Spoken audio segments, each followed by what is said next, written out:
Hello everybody. Today I'd like to show you the design for um, items value and the inventory value by warehouse, by state, by item ID and by the company. And we'll be taking data from Contoso group of companies. And the cool thing about this report is that we will be using store procedure to calculate average cost for the item on the in each site, inventory site, and inside this procedure we will use cursors, um, nested cursors, as well as we will build the result set in a temporary table, and this temporary table will be the base for the data set in our Power BI report. Let's begin. Here is the report. Later on we will analyze this, take a look at the inventory value by data area ID, meaning the company by company, inventory value by warehouse, which is inventory dimension ID, as well as by item ID across the companies. The important thing here is extended cost. We use a FIFO method, first in, first out, and the quantity on hand is 63. So, and then it's easy to calculate average cost if we get this number. Let's take a look at the what we got in the tables. First of all, this is the query. We got information pulled from this table, vendor invoice transactions, where we have receipts. So for this item M007 we received 22 by this price, December 1st. A little bit earlier, on November 30, we received 30 items by this price, and then earlier on November 25th we received 20 by 26 purchase price. On hand we have this, and this is coming from this table, inventory sum.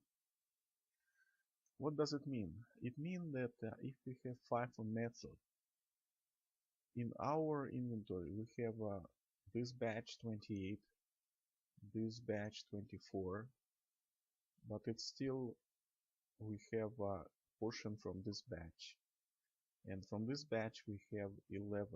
So if you summarize 22, 30 and 11, you will get 63, meaning that the rest 9 already sold or transferred somewhere or scrapped. This time we are considering inventory dimension ID warehouse 31 in this company. How do we get not say 20 but 11 in our report? Let's take a look again. We can drill down to details, drill through, and we will see that whatever we got in our dataset, as you can see, we got 22, 30 and 11, not 20, only 11. How did we get this? In order to get only portion from this third lot, we need a cursor, and it means that report should be based on the store procedure, where we can have a temporary table and cursors. You see, this is our results from store procedure. We got from the first lot, as you saw, 22, the second lot 30, and from the third lot we got on oldest lot we got only 11. Here's the purchase prices are different as well. So let's take a look at the store procedure. Apparently it will be slow, but it will do the job, so you can deploy store procedure overnight to get results set. Okay, in store procedure we create a temporary table, this one. The simplest way is select top 1 from our base table, vendor invoice transactions, and then just let's say select top 1 just for speed, and then just delete the record from the table when table is created with the fields like this, and with the formatted fields.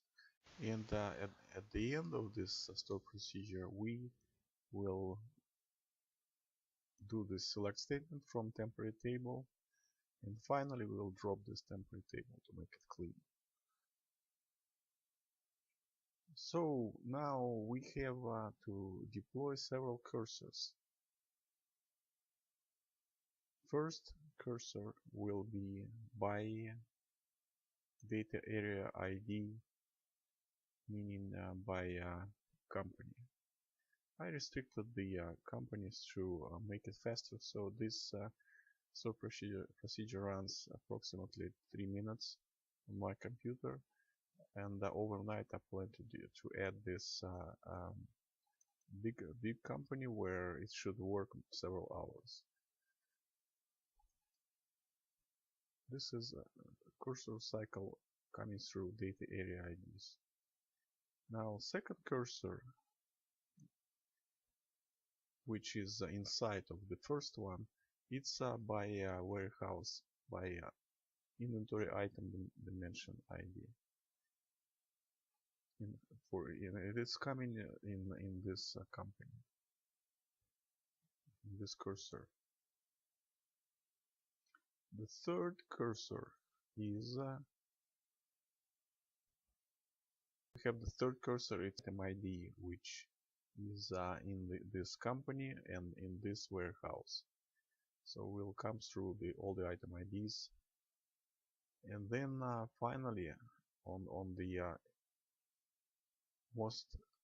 the level of just inside everything, we have two cursors. First cursor pulls the physical quantity from this table, inventory dimensions. It pulls physical quantity by the item.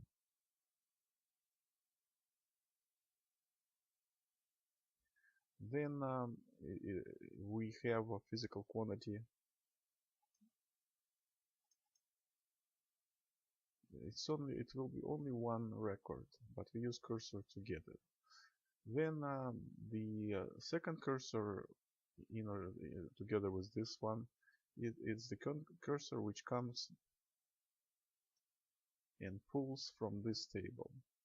This cursor populates our temporary table. Here we run this cursor record by record, and we insert here into temporary table.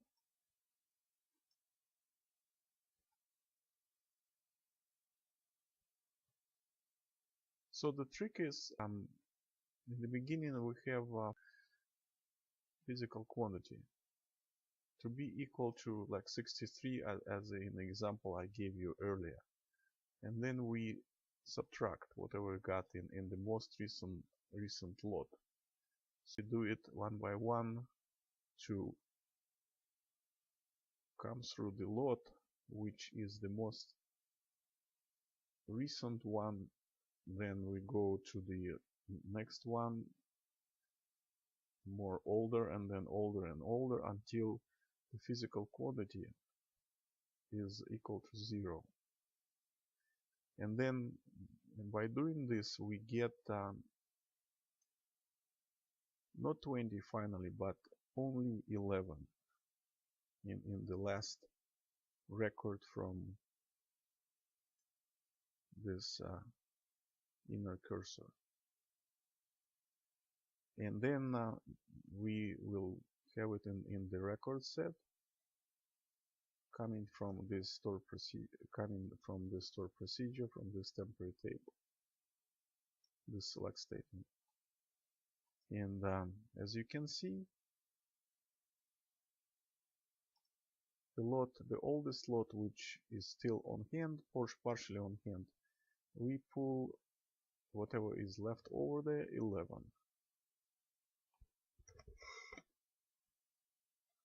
As you can see, from this result set, we got from December 1st, from November 30, and from November 25th. These first two we got in full, and then the oldest one we got only 11 out of 20, just by using the inner cursors.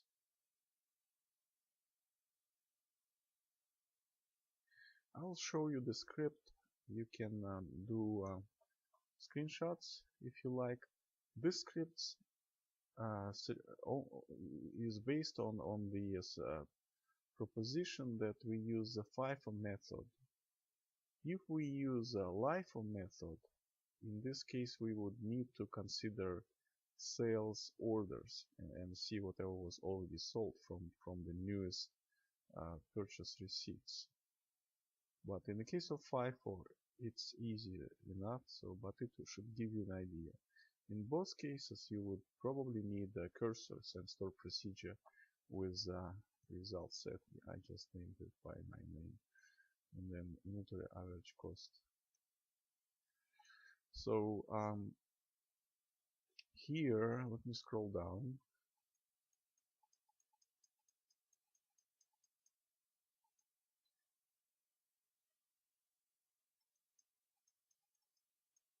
This restriction is only for speeding up the dataset creation. In your case, you may drop it or use different companies in restriction if you have. Also, my suggestion was that I'm not going to use multi-currency, so I used only the so inventory is valuated in US dollars, and I use the companies in the Contoso group which use US dollar. Let me scroll down a little bit. Okay, here cursor by cursor. Let me scroll down more.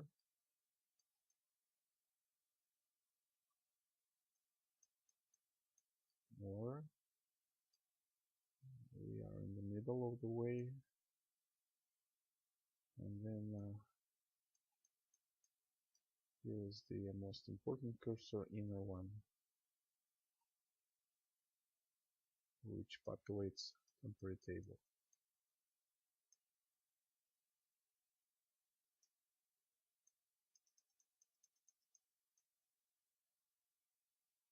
And here we control the quantity to be populated into the temporary table.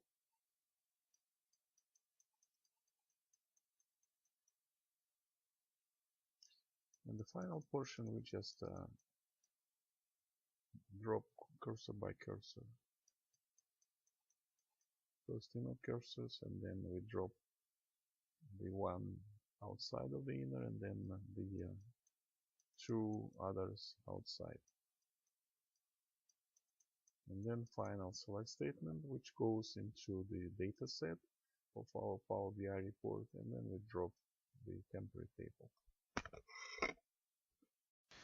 Okay, at this time the difficult portion of calculations, FIFO calculations of average cost and extended cost based on the purchase receipts, this FIFO method is behind us. Now we can analyze this report.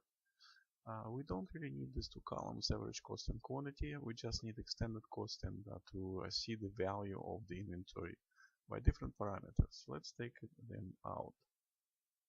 Let's take quantity out, and let's take average cost out. Okay, Now we can do, let's begin with the pie. Okay, first level is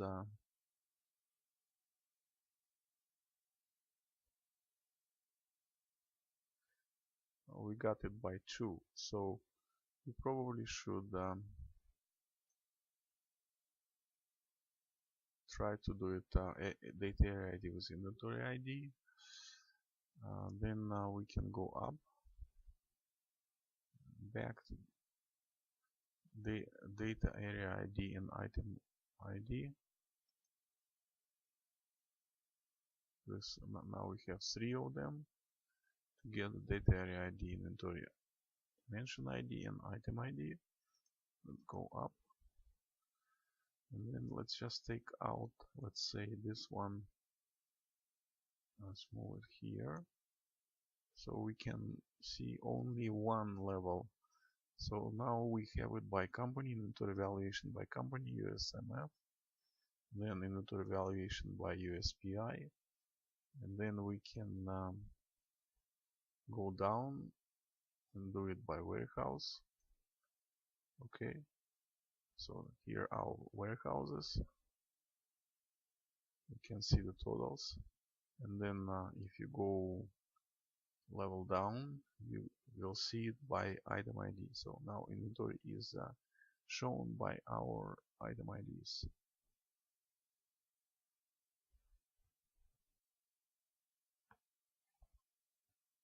Okay, so now we can switch to funnel,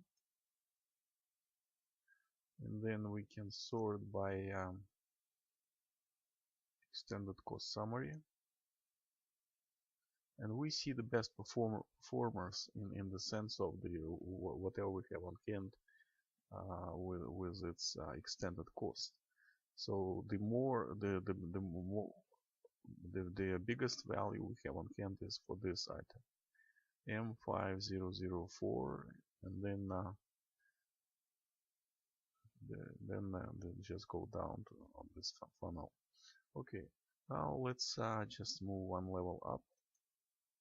So now we see it by inventory warehouses, and then if you move one level up, so you will see that this company USPI has more than the second company USMF in inventory value.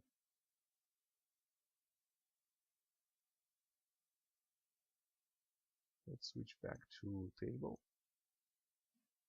and let's try matrix. So matrix for the company is simple enough. Now let's do let's place let's say item on the top, and then basically move this one down. So we have it by inventory warehouse, and then now we have it by reports matrix by some summary of item ID. In our summary report, let's just leave 3 columns: item ID, warehouse, and extended cost, the summary. And then we switch to matrix. Let's switch to matrix.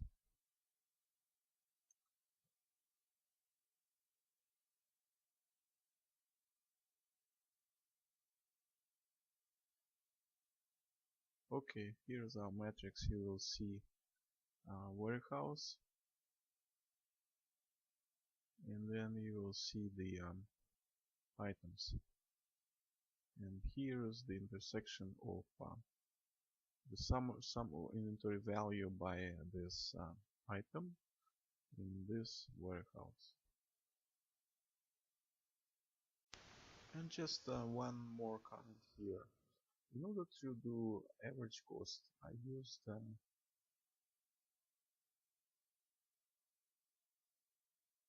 so-called measure. Let's take a look. Here's the average cost measure. It's actually using calculation with summaries in the in the body of these calculations, meaning that it's not really part of the data set when it comes here. So it's calculated on summaries. Take out this average cost. Before we go, I'd like to show you the report over the complete data set from Contoso US-based companies, and I was able to actually build it overnight. It took 3 hours because it has a cursors and store procedure, and apparently it's slower than just aggregated SQL statement. Here's the full set of data. Let's just quickly come through the pie. And here we can, it's just by state, but we can go one level down and split into items. Let me see the state and the item. This one is pretty cool, I like it. And then let's go one level up, back, and then this is by states, and then let's go down. We have it by item ID. Now let's go down. This is by companies. So this company is the biggest one, USRT, so the huge set of vendor invoices. And then let's see, we can split. Yeah, we can split it by inventory item warehouse. So we see it by warehouse now. So this is very cool. And here are our warehouses by state on the US geographical map. Takes some time to build them because it's approximately 45,000 lines in the dataset. But it's pretty quick, pretty efficient.